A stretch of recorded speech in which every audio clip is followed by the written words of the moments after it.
Hello and welcome to this week's episode of the Life First Business podcast. Today I wanted to talk about three distinct phases of your wellness or your life coaching business. And this is particularly talking about all of you coaches out there who want your business to be you, with potentially at some point a VA helping you, contractors doing the things in your business which aren't coaching, but that you are personal brand, you're a coach, people who are working with your business are working with you, and what those three stages of your business are.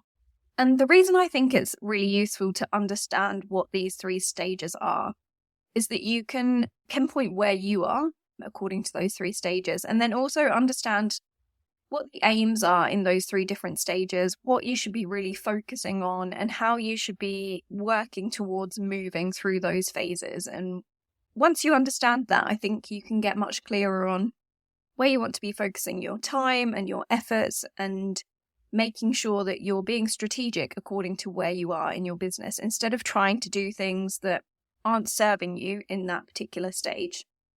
So let's jump into what those are. And obviously there's nuance with everything, and there'll be some different situations according to your business and your coaching. But to simplify it down, the three phases are that you are in the launch phase of your business, you are in the growth stage of your business, or you are in the phase of scaling things. So starting with that launch phase, this is all about getting your business up and running, defining your niche, defining your area of expertise, defining how you work with your clients, who those specific clients are, getting really clear on your messaging, honing everything in, and creating an offer that sells.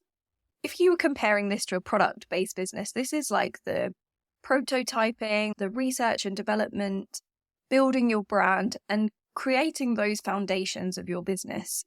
Being really focused on your message, your personal brand, your niche, and getting an offer together that you know is validated. When you put it out into the market or in front of your ideal clients, a good percentage of those people want to work with you and want to buy the offer that you're putting in front of them, and want help with the specific problems that you're helping them to solve.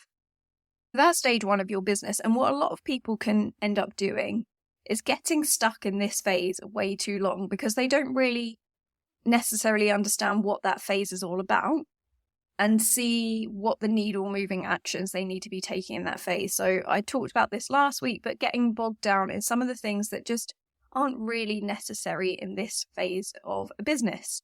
Getting distracted, spreading yourself too thin, trying to do too much of the things that might come later on in your business, or aren't really moving the needle in that early phase, which is just helping you sign your first handful of clients that you can then work with and really get to know them, really understand how your offer helps them, and honing in your skills as a coach and honing in what you're helping your clients with. So that's phase one. And you really want to get so focused on that message and that niche and that really defined offer, one specific offer as well, and how you are going to get that in front of your ideal clients, how you're going to sell it into those first few people.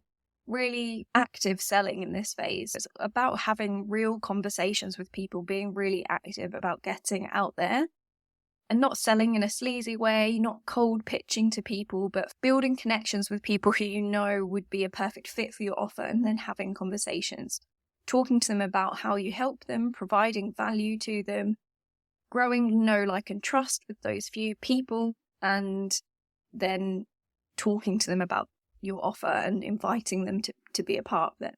So that's phase one. And realistically, you can be in that phase for a few months. A lot of people get stuck there for a lot longer, or they're in that phase and they're just not feeling like they're getting traction. They're not feeling like they're seeing any momentum. They can start to get frustrated or feel like, oh, this isn't working. And it's not because they're doing the wrong things or because they're not any good at what they're doing, that they're not a good coach or they're not a good business owner. It's just that they're spreading themselves too thin and they're being focused on a lot of the wrong things and thinking that those things are going to move the needle when they're not actually going to move the needle, like putting out loads of social media content when before you've really honed in your message, before you've gotten really clear on what you want to say in that messaging. So yeah, that's phase 1. That's your launch phase. And then you'd move into phase 2, which is your growth phase. And in this phase, you've got that offer that's validated. You know who it's for. You've got the messaging dialed in. So then you can start to think about growing your audience, creating content that's going to help you grow that audience, building up your email list, and creating a selling system. That might be doing things like challenges or webinars or masterclasses online to provide value to a bigger audience, starting to use online tools and things to make that selling process more streamlined and more leveraged in terms of your time that you're putting into selling your offer. Building up a wait list and just getting much more strategic around that marketing and selling process, and having, you might have launches going on where you're thinking, okay, I'm going to open up the doors to my offer every 2 months, every 3 months, whatever that looks like for your containers, and getting really strategic. So you've got that marketing plan that's working, and you can start to leverage your time in the marketing and selling so that you can maximize your time that you're working with your clients. So shifting the way that your time is spent so that you can do more of the impactful stuff. And what a lot of coaches can be in danger of here is they go through that first phase and they're starting to sign one-on-one clients, and then they get very busy in doing their coaching, working with their clients, really looking after their clients, which is amazing, but they put the marketing on the back burner. And then suddenly, people's containers are coming to an end and they need to start filling up their next spaces for coaching, and they haven't been working on marketing because they've been so focused on working with their clients.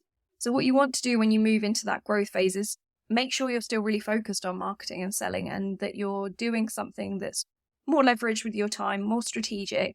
You've got a plan around it, and you can make sure that you can undertake that plan alongside working with your clients, so you don't get so overwhelmed working with your clients and just forget about your sales and marketing, because that's going to give you a real problem further down the line.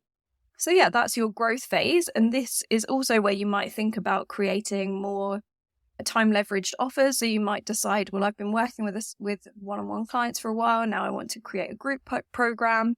Now I want to create a course or a membership, whatever that might be. You've started to grow your audience, and that kind of an offer can give you a lot more of your time back, but you would need a bigger audience to be able to sell that in, and you'd need to be able to be clear on your messaging, so you could do launches and promotions to get a group of people in at the same time, and getting much more strategic around your sales and marketing.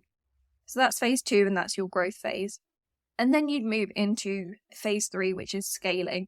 And this is where you're really wanting to start to streamline, systemize, and automate things to free up your time.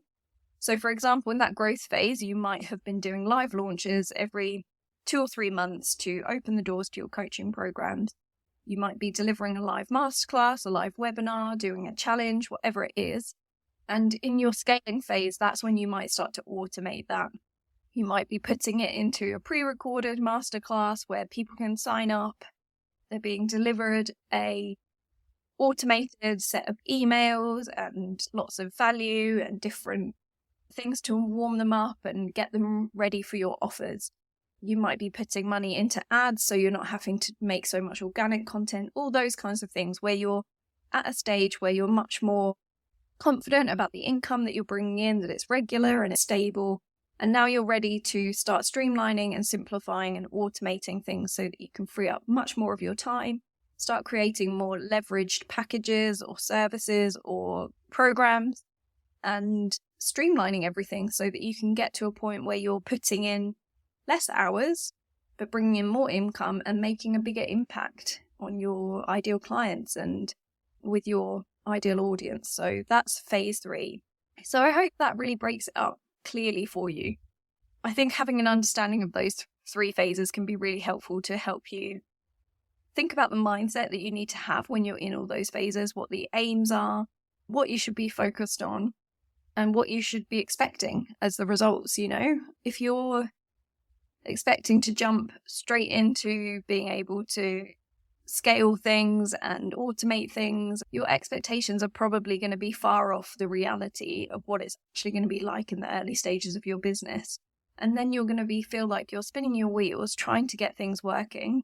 You're going to get frustrated and you're going to feel resentful, and you're not going to enjoy the process. And what we want to do is really enjoy every stage of building our business. So having the right expectations, having the right mindset around each phase, knowing what to focus on so you can start to see traction quicker, not get stuck feeling like I'm doing all the things, I'm working so hard, where are the results? But understanding, okay, I'm going to be really focused, these are the things I need to work on, understanding what you're looking for when it comes to results. Because even learning, even doing something that doesn't hit the mark, that is a result. You are learning and you are able to take those lessons to craft something even better next time or tweak things. So having that right mindset around it and understanding what the results are that you're looking for. Getting stuck procrastinating or overanalyzing and not taking any action is the worst thing you can be doing, because then you're not even learning what not to do. And learning what not to do is such a huge part of business. I don't think you talk to any really successful business owner and not have them say they've had a lot of failures along the way, things that they thought would land that didn't, things they tried that didn't work out the way they planned. That's a crucial part of business and is unavoidable. So if you're constantly trying to avoid failure or constantly trying to focus on everything going perfectly, everything going right, it's going to be really difficult, and you're going to probably get stuck overanalyzing and stuck in perfectionism.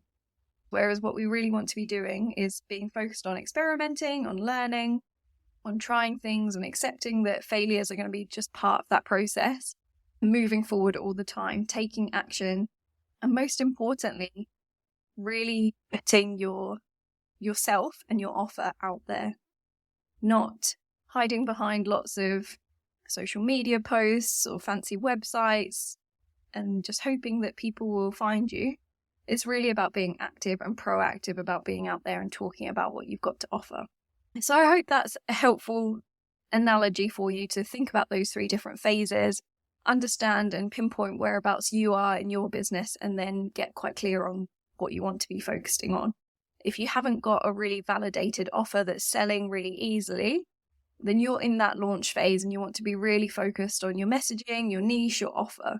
If you're in that growth phase, then that's when you want to start thinking about being more strategic around your sales and marketing, having a clear plan around that, and making sure that you can do it alongside working with your clients. So getting really clear on how you want to split your time, what time you're going to be putting into your sales and marketing, and creating a clear and strategic plan around that so you can keep it going alongside working with your clients. And then if you're in that scaling phase, you want to be starting to think about where you can really free up more of your time by automating, streamlining, maybe bringing contractors and possibly even employees on board to help you do the things that aren't your area of expertise.